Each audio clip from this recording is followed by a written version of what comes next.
Hey folks, it's Sean Gnosis, and today I'm just going to give you a quick update on my progress on my grafts that I did last year on some seedling rootstocks. There's a lovely red Fuji, but before we look at that, we're going to take a look at winter banana. This was done sometime last year in February. As you can see, we're in April of 2024 and the results are very phenomenal. Right behind Fuji and the Wambogo apple tree, winter banana is one of the most vigorous grafts that I've ever grown.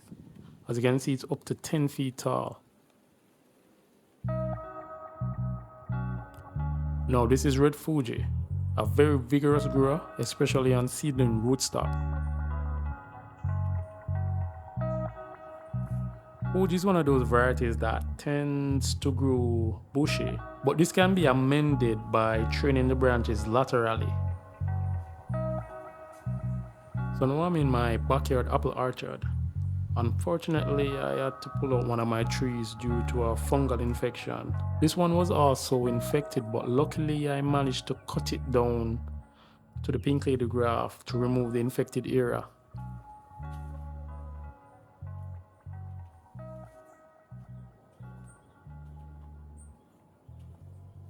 This is one of my Williams Pride grafts I did last year. I'm just doing a little bit of pruning cuts to stimulate some more growth. So this is one of my many Wamboga apple tree grafts. I'm doing a little experiment with this new training style called the Goya method. It's originated from Europe. This method is somewhat similar to the Espalier method, but slightly different in that you train the trees laterally using the main branches, and then growths will come up vertically. One of my trees weren't doing very well, so I decided that I'm gonna remove it and add a more vigorous variety, Fuji to be exact. This graph was also done on a seedling rootstock last year, and if you observe, you realize that it's doing very well, especially in a seedling bag.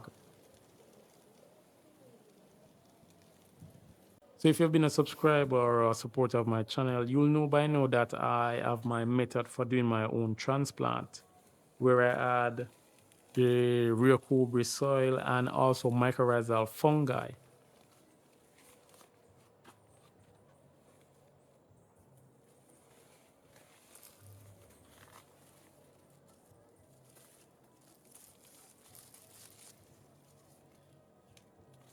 So we try to keep as much of the original soil as possible in order to reduce transplant shock, which unfortunately did happen for this tree, but it did recover.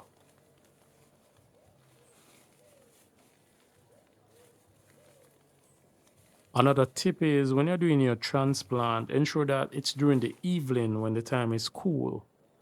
I think this tree went into transplant shock because the previous morning the heat was high and we're currently experiencing a drought in Jamaica right now.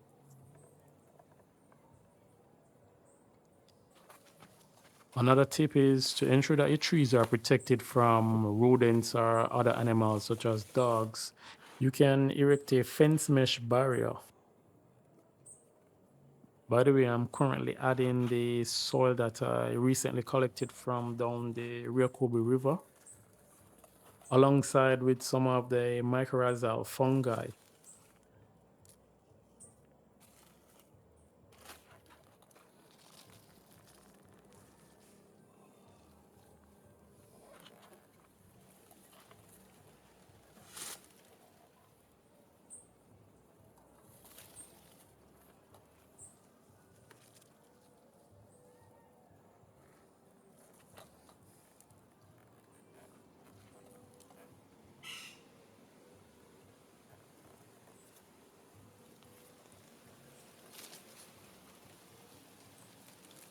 This seems to be the better position.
All right, that looks about done.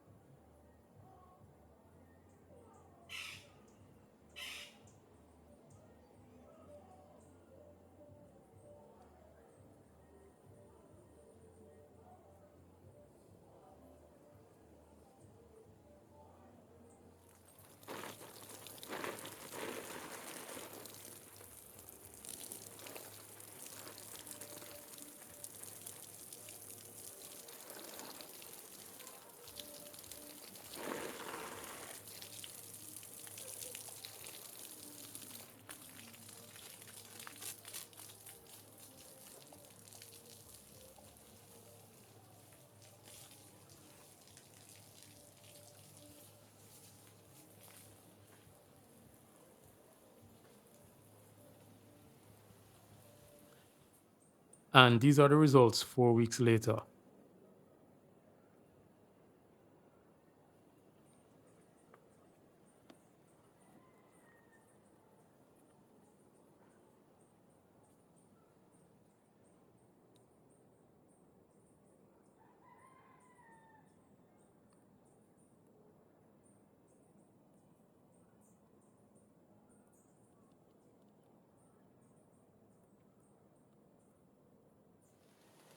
Okay, so now this seedling rootstock is starting to branch right below the grafts I made last year. So what I'm gonna do, I'm just gonna do some cleft grafting on them compared to last year where I did the chipboard grafting method.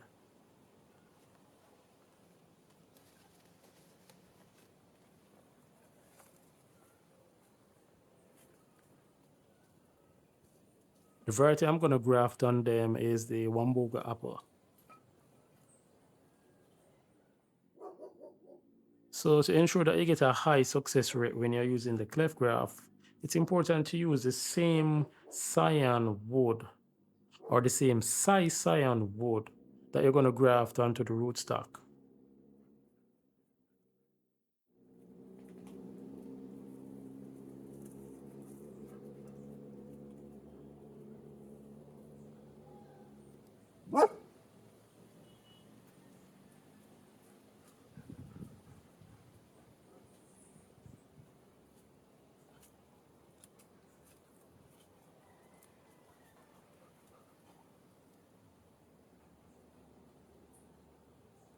I tend to like to graft on these young branches because they mostly consist of cambium layer. And with more cambium layer, that means more contact points for the cyan wood, which in turn increase the success chances by 99%. And if you made it this far in the video, please remember to like, share, and subscribe.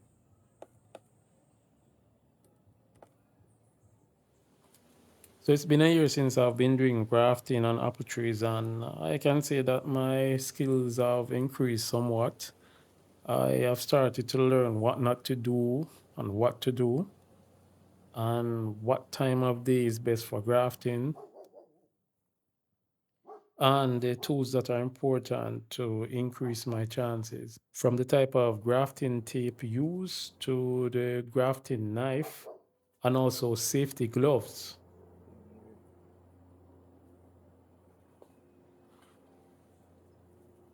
But overall, the most challenging part of doing grafting is actually lining up the cambium layers. Once the cambium layers are aligned, that's where nature takes over.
And one of the most important things of grafting is that you must label them after you have finished doing it.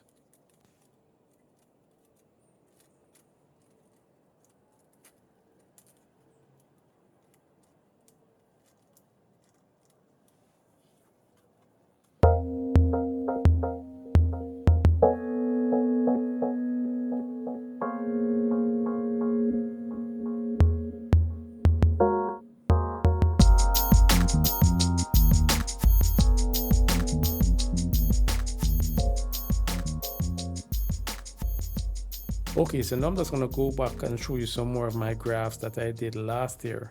I know they are coming on. This is Chris Pink, aka Pink Lady.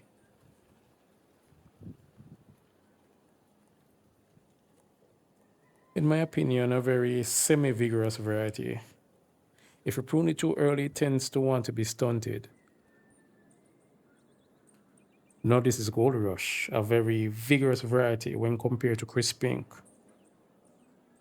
Like Winter Banana, it gives a lot of lateral branches, which I like. That means more fruiting spurs and more support for holding larger fruits.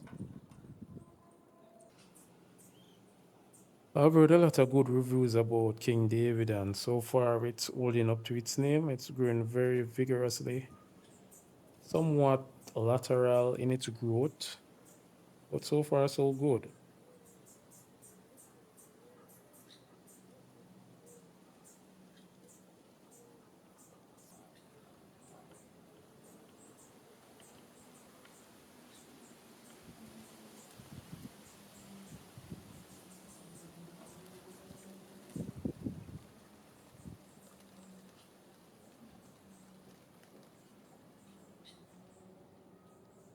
No, so one of my major projects for 2024 is to start grafting on known rootstocks. After long consideration, I decided that I'll be using two of the Geneva series rootstocks. One of them being Geneva 41 and Geneva 890. I also have one of the Marlin rootstocks, that is M111.